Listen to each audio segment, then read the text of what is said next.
안녕하십니까. 이번 강의는 페이지 422페이지 계약각칙에서 매매입니다. 매매는 시험 문제가 2문제 내지 3문제가 나오는데요. 첫 번째 조심할 것이 개념입니다. 563조가 나오죠. 자, 읽어보면 매매는 당사자 일방이 재산권을 상대방에게 이렇게 나와 있는데, 첫 번째 주의할 점이 재산권이라는 말입니다. 이게 무슨 말이냐면 매매 객체는 물건이 아니라는 거죠. 따라서 소유권을 이전하는 것도 물론 매매지만 그뿐만 아니라 전세권을 이전하는 것도, 지상권을 이전하는 것도, 채권을 이전하는 것도 매매가 된다는 거 주의하셔야 되고요. 재산권을 상대방에게 이전할 것을 약정하고, 두 번째 주의할 점은 약정이란 말입니다.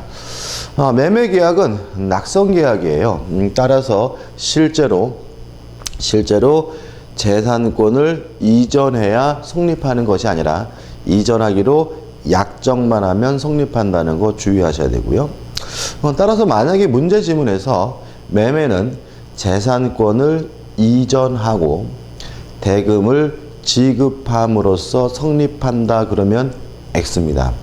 왜냐하면 낙성계약이기 때문에 실제로 재산권을 이전해야 성립하는 것이 아니라 이전하기로 약정만 하면 성립하는 거고요. 또 실제로 대금을 지급해야 성립하는 것이 아니라 대금을 지급하기로 약정만 하면 성립하는 것이죠. 그죠?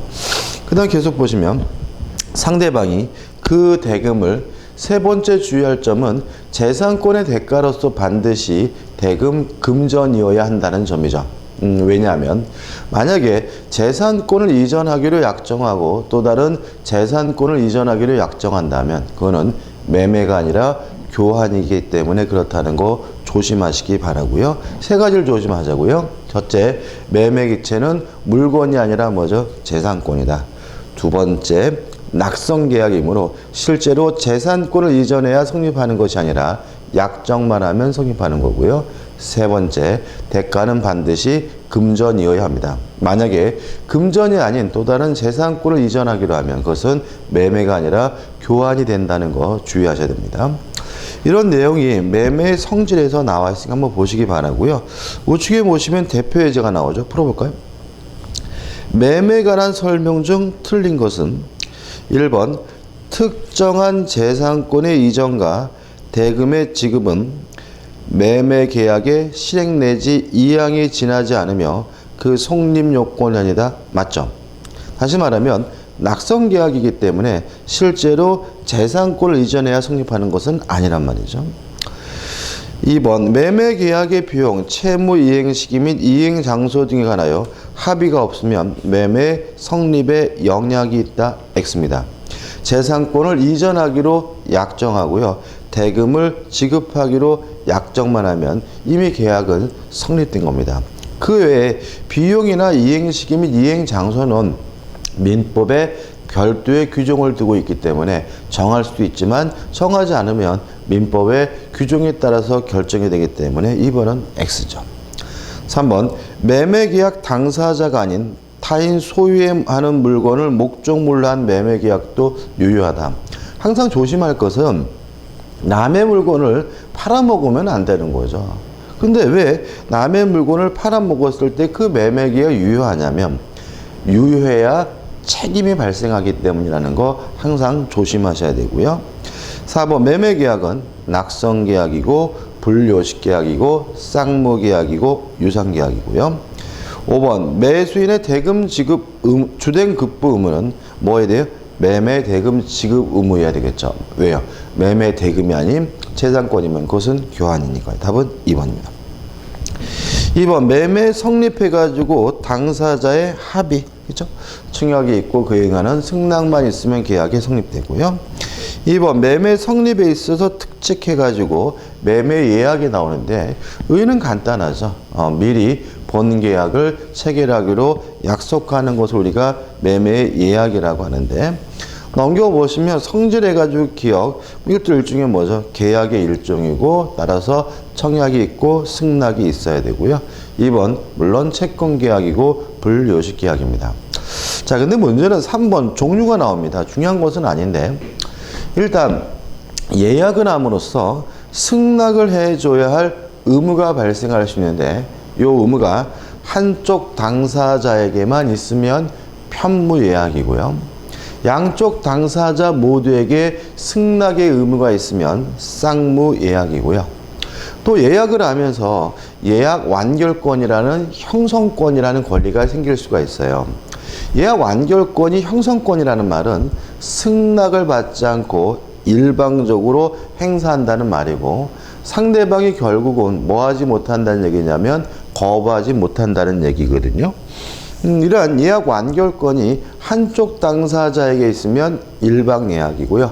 양쪽 당사자 모두에게 있으면 쌍방 예약이에요. 이 네 가지 종류가 있단 말이죠. 자, 근데 생각해 볼 게 있습니다. 우리는 예약을 아주 흔하게 합니다. 뭐 식당 갈 때도 하고요. 또 콘도 갈 때도 하고 펜션 갈 때도 하고 뭐 극장 갈 때도 하죠. 근데 우리가 예약은 아주 흔히 하지만 어떤 종류의 예약인지는 정하지 않죠. 그럼 결국은 이 네 가지 중에 원칙이 필요한데 우리 민법은 4에서 일방 예약으로 추정을 합니다. 따라서 예약은 했지만 어떤 종류의 예약인지를 정하지 않으면 뭐가 원칙이죠? 일방 예약이 원칙입니다. 그럼 어떻게 되는 건가요? 자, 이렇게 되는 거죠. 자, 예를 들어 식당을 간다 그러면 예약을 했기 때문에 저희에게는 예약 완결권이라는 뭐가 있어요? 형성권이 있는 거예요. 따라서 식당 가가지고 저희 왔습니다. 음식 주세요. 그러면 그 식당 주인은 거부하지 못하고 음식을 줘야 되는 거죠. 뭐 자리가 없다는 등 음식이 떨어졌다는 등 뭐 할 수 없는 거죠? 거부할 수가 없는 거죠. 왜요? 우리는 예약을 했고 예약 완결권이라는 형성권이 있는 거니까요. 근데 우리에게만 있는 거죠. 식당 아줌마한테는 없는 거예요. 우리가 안 가면 그만인 것이지 그쪽에서 밥 드세요라고 한다 해서 무조건 밥을 먹어가 되는 것은 아니니까 결국 우리는 예약을 하면 예약 완결권이 생기고 그것이 뭐죠? 한쪽 당사자에게만 있는 일방 예약이 원칙인 거죠. 5번에서 예약 완결권이 나옵니다. 일방적으로 본계약을 형성시킬 수 있는 권리가 예약 완결권인데 니은번 성질해가지고 A 형성권이다. B번 이것도 일종의 재산권적 성질을 띠기 때문에 양도하는 건 물론 가능하고요. 우측에 메뉴에 보시면 C 해가지고 부동산에 대한 권리라면 가등기 할 수 있다는 거 기억해 두시면 됩니다. 존속기간입니다. A 해가지고 약정이 있다면 그 약정 기간 동안 존속할 수가 있고요. 또 B번에서 예약 완결권은 형성권이기 때문에 10년의 제척기간에 걸리거든요. 근데 그거보다 더 중요한 건 뭐냐면 이런 얘기입니다. 예를 들어서 친구들하고 오후 1시에 만나가지고 점심을 먹기로 해서 예약을 했어요. 근데 제가 만약에 1시에 안 가면 식당 아줌마가 전화 올 수가 있죠. 아니 왜 1시에 예약하고 안 오세요? 2시까지는 오셔야 돼요. 다시 말하면 예약 완결권을 행사하자면은 상대방은 상당한 기간을 정하여 예약 완결권의 행사 여부를 청할 수가 있고요. 최고할 수가 있고요. 근데 우리가 만약에 2시까지 안 가면 예약 효과는 어떻게 해요? 없어져 버리는 거다. 이 관계만 조심하면 되겠죠. 리을번 행사 방법에서 특별한 건 없습니다. 형성권이므로 일방적인 의사표시로서 행사하게 됨을 주의하시기 바라고 판례 가지고 넣어놓기로 했지만 그닥 중요한 판례들은 아니니까 안 보셔도 됩니다. 그 다음 넘겨보시면 이제 뭐가 나오냐면 계약금이 나오고 있습니다. 이 계약금을 너무 제가 좀 간단하게 적어놓은 것 같은데 계약금의 개념은 뭐 그닥 중요한 거 한번 보시면 될 것 같은데 이 계약금에 대해서는 시험 문제가 반드시 나와요. 교재 내용도 꼼꼼히 좀 봐야 되고요. 좀 우리가 정리를 좀 해야 됩니다. 계약금은 여러 가지 성질을 갖습니다. 다른 말로 하면 기능, 역할을 수행하게 되는데 계약금이 수행하는 첫 번째 역할은요. 증약금으로서의 역할을 수행하게 돼요. 요 증약금이라는 말은 계약이 체결됐음을 증거하는 금전이라는 의미고요. 이런 증약금적 성질은 모든 계약금에 예외 없는 공통된 성질이 되는 거죠. 그 다음에 두 번째, 예약금이 해약금으로서의 성질을 가질 수도 있어요. 교재에 이 내용이 주된 내용이거든요. 해약금이라는 말은 계약을 해제할 수 있는 금전이라는 말이거든요. 이런 얘기죠. 우리가 매매 계약을 하면서 계약금을 안 줬어요. 그러면 계약금을 포기하고 계약을 뭐 할 수 없죠? 해지할 수가 없는 거죠. 근데 만약에 계약금을 줬다면 계약금을 포기하고 계약을 뭐 할 수 있어요? 해지할 수 있죠. 그 말은 계약금은 계약을 뭐 하게 해줘요? 해제할 수 있게 해주는데 이러한 성질, 기능이 해약금적 성질인 거죠. 내용은 이렇습니다. 준 사람은 일반적으로 매수인이겠죠. 포기하고죠. 포기하고. 받은 사람은 일반적으로 매도인이겠죠. 두 배를 상환하고 계약을 해제하는 것이 가능한데, 유의하실 것은 해약금에 의한 해제는 아무 때나 할 수 있는 것이 아니라 이행 착수 전까지만 할 수가 있고요. 이행 착수 시기에 대해서 우리 판례는 중도금 지급시로 이해를 합니다. 따라서 이미 중도금이 지급됐다면 해약금을 이유로는 계약을 해지할 수 없다는 거 주의하시기 바라고요. 자, 해제가 되면 일반적 해제와 마찬가지로 계약이 소급적으로 실효가 된다, 무효가 됩니다. 따라서 이행하기 전이죠. 이행한 것이 없으니까 원상 회복 문제는 발생하지 않고요. 또 해약금에 의한 해제는 채무 불이행과 상관이 없는 것이니까, 채무 불이행이 아니니까 별도로 추가적으로 손해배상을 청구할 수는 없다. 이 정도만 확실히 정리하시고 교재 내용을 좀 꼼꼼히 읽어보시면 되고요. 일단 이 해약금에 대해서 우리 민법은 원칙적 성질이다, 이런 표현을 쓰고 있으니까 좀 기억해 두시고요. 또 해약금이 또 어떤 성질을 가질 수 있냐면요, 세 번째, 위약금으로서의 성질을 가질 수도 있어요. 위약금이라는 말은 계약이 위반됐을 때를 대비해서 교부되는 금전을 우리가 위약금이라고 하고요. 위약금은 두 가지 종류가 있습니다. 첫째, 손해배상 예정일 수가 있어요. 만약에 손해배상 예정으로서 교부됐다면 계약을 위반하게 되면 계약금을 뺏기게 됩니다. 뭐로써요? 손해배상으로써요. 따라서 손해배상을 계약금을 뺏김으로써 다 한 것이기 때문에 별도로 추가적으로 또다시 뭐 할 필요 없냐면 손해배상할 필요가 없다는 거 주의하시면 되고요. 또 위약금이 위약벌의 성질을 가질 수도 있습니다. 만약에 계약금이 위약부로서의 성질을 갖게 되는 경우에는 계약을 위반하게 되면 계약금을 뺏기게 되는데, 이때는 벌로서 뺏긴 거거든요. 따라서 계약금을 뺏기더라도 아직 손해배상한 것은 아니니까 추가적으로 또 무엇도 해줘야 됩니까? 손해배상도 해줘야 된다는 거죠. 계약금이 위약금으로서의 성질을 갖으려면 위약금을 한다는 특약이 존재해야 된다는 것이 우리 판례 입장이고요. 위약금을 한다는 특약은 하긴 했지만 손해배상 예정인지 위약벌인지 정하지 않았다면 손해배상 예정이 원칙이기 때문에 계약금을 뺏기되 별도로 또다시 손해배상할 필요는 없습니다. 요 세 가지를 이해하실 때 주의하실 것은 뭐냐면 계약금의 종류가 아니라는 점입니다. 요거는 계약금이 종류가 아니라 계약금의 성질 내지는 계약금이 수행하는 역할이에요. 그럼 한번 생각해 보자고요. 증약금적 성질은 모든 계약금의 공통된 성질. 해약금적 성질은 원칙적 성질. 위약금으로서의 성질을 갖으려면 특약이 필요하다. 자, 자, 이런 얘기죠. 별말 없이 계약금이 수수가 되면요, 요 계약금은 원칙적으로 두 가지 성질을 갖는 거죠. 증약금적 성질과 해약금적 성질인 거죠. 근데 만약에 위약금으로 한다는 특약을 하게 되면 이제 이 계약금은 증약금, 해약금, 위약금 하는 세 가지 성질을 갖게 된다. 이렇게 이해되는 거고요.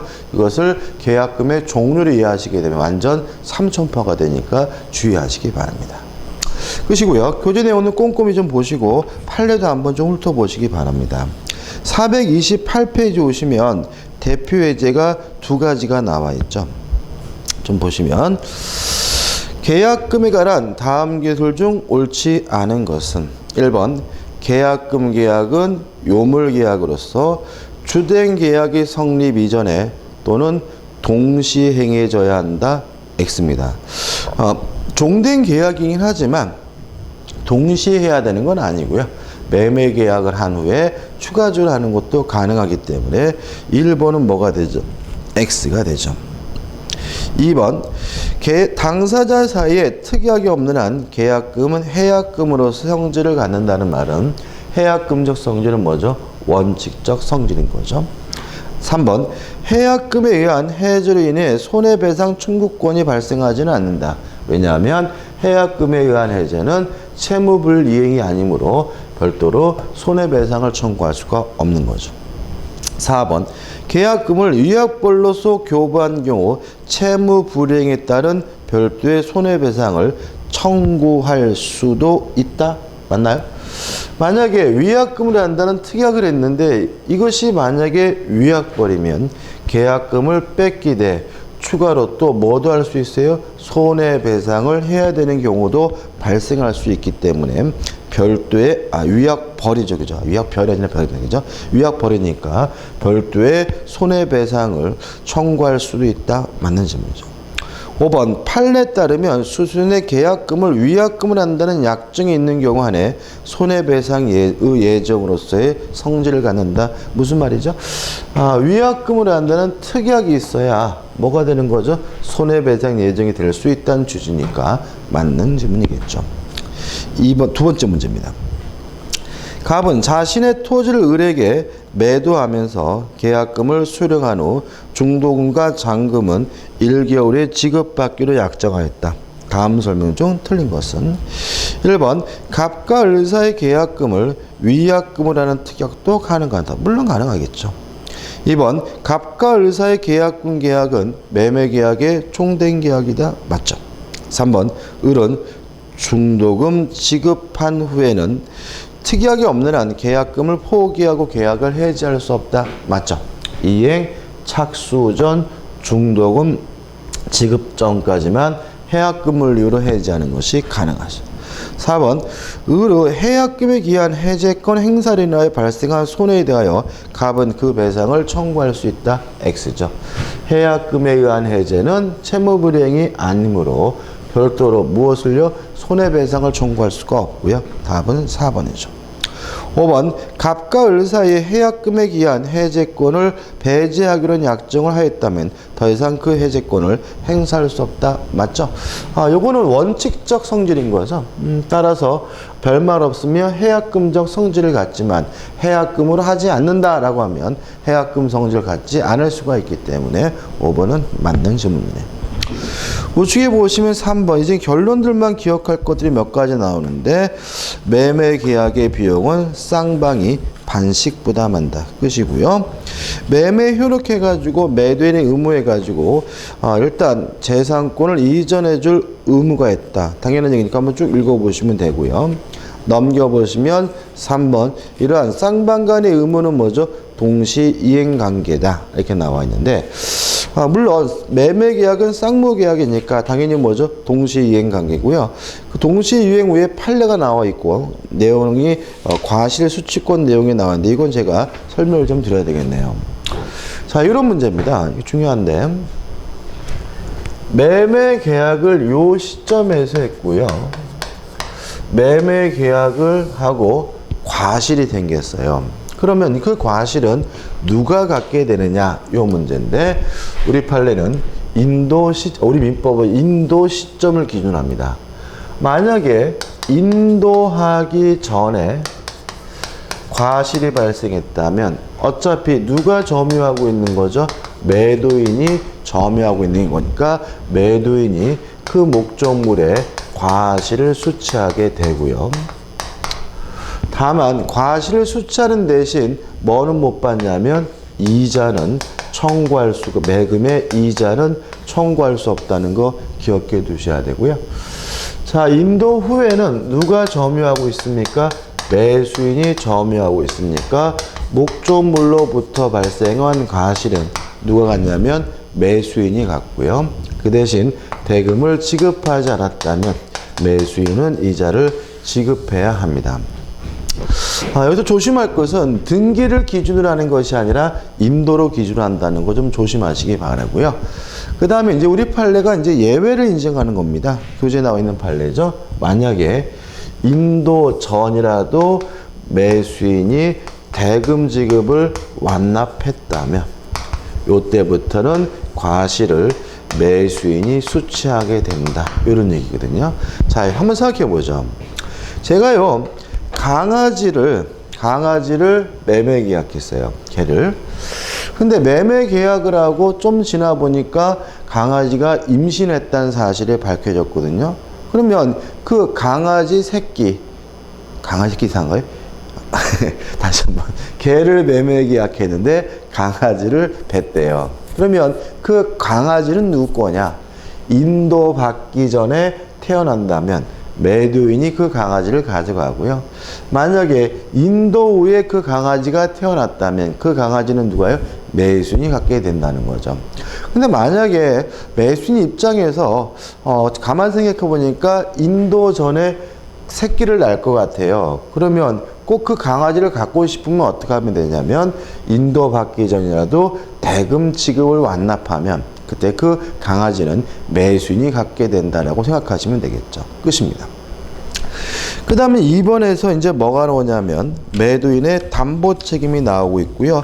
이 매도인의 담보 책임은 대단히 중요합니다. 왜냐하면 시험 문제에 반드시 나오는 부분인데, 문제는 이게 430, 431, 433, 435, 437 해가지고 441까지 내용이 나오고 있거든요. 439페이지 내용이 나왔거든요.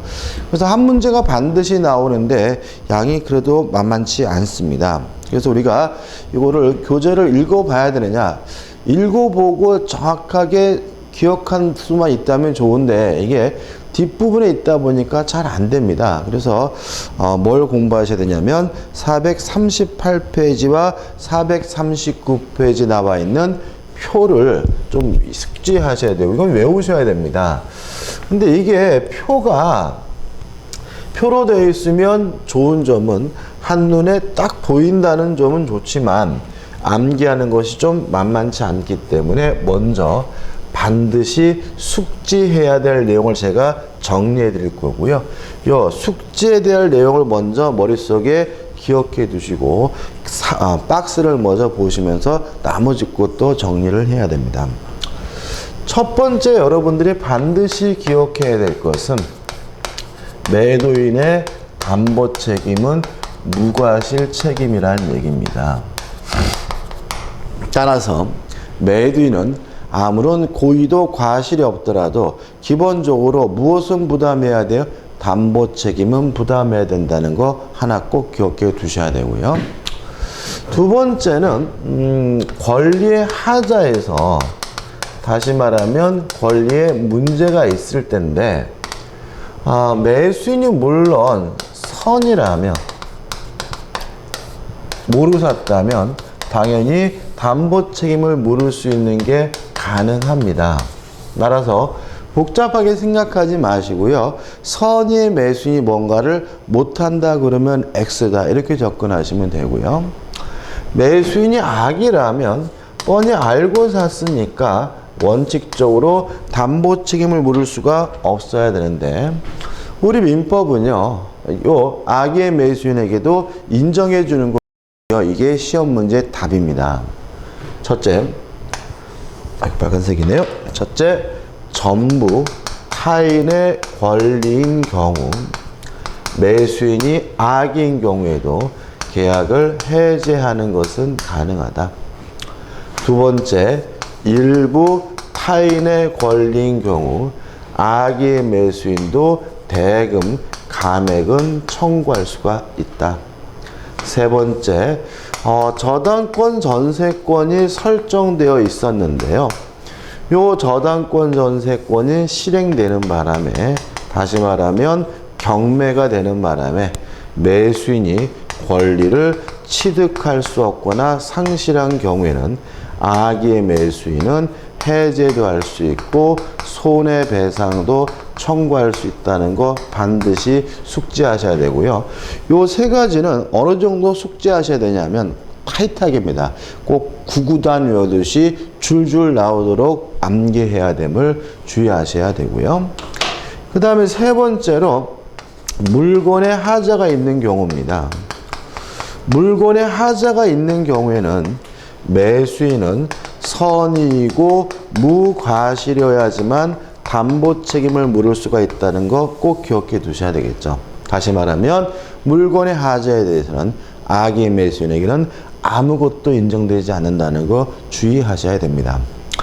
그 다음에 행사기간, 제척기간에 제한이 있는데 권리하자는 1년이고요. 물건의 하자는 6개월인데 문제는 매수인이 선이라면 몰랐으니까 언제부터 1년이냐면 앞날로부터 1년이고요. 악인은 알았으니까 매매 한 날로부터 1년이라는 거 주의하시기 바라고요. 보통 우리 민법은 숫자보다는 앞에 붙은 말을 바꿔서 오답을 만들기 때문에 선이면 앞날부터, 매매면 한 날로부터라는 거 조심하셔야 되고요. 그 다음 물건의 하자는 어차피 매수인이 선이고 무과시해야 되니까 항상 언제부터 6월이겠습니까? 앞날로부터 6월이라는 거 주의하시기 바라고요. 마지막으로 이러한 제척기간에 제한이 없는 경우가 있습니다. 전부 타인의 권리인 경우와 저당권 전세권의 실의 경우에는 제척기간의 제한이 없다라는 것까지 꼭 기억해 두시기 바랍니다. 그래서 제가 지금 필기해 드린 내용을 어떻게 해요? 정확하게 숙지를 하시고요. 표를 좀 꼼꼼히 좀 보셔야 되고요. 그 다음에 여기다가 좀 두 가지를 좀 추가했으면 좋겠어요. 뭐냐면 경매에 있어서 담보 책임입니다. 일단 경매에 있어서 담보 책임에 대해서는 첫째, 물건의 하자에 대해서는 담보 책임 물을 수가 없고 권리의 하자에 대해서만 담보 책임 물을 수가 있다. 다시 말하면 아파트를 경락을 받았거든요. 그럼 매도인은 채무자, 돈을 못 갚아서 아파트를 뺏긴 사람이죠. 능동적으로 판 것이 아니기 때문에 그 사람에게 뭐 보일러가 고장이 났다, 뭐 물이 새는 것 같다, 이런 물건의 하자에 대해서는 담보 책임 물을 수가 없다는 거죠. 그 다음에 두 번째, 권리의 하자에 대해서 담보 책임 물을 수 있는데 그 담보 책임은 1차적으로 매도인인 채무자가 부담하지만 채무자가 완전 개거지면 무자력이면 그때는 2차적으로 채권자가 담보 책임을 부담한다는 거 기억해 두시면 되고요. 그 다음 마지막으로 채권의 양도입니다. 채권을 양도하는 것도 재산권을 양도하는 거니까 매매겠죠. 요때 채무자의 자력을 담보한 경우에 그것이 무슨 의미냐, 요 문제에 대해서 원칙, 양도 시의 자력을 담보하는 것으로 추정을 합니다.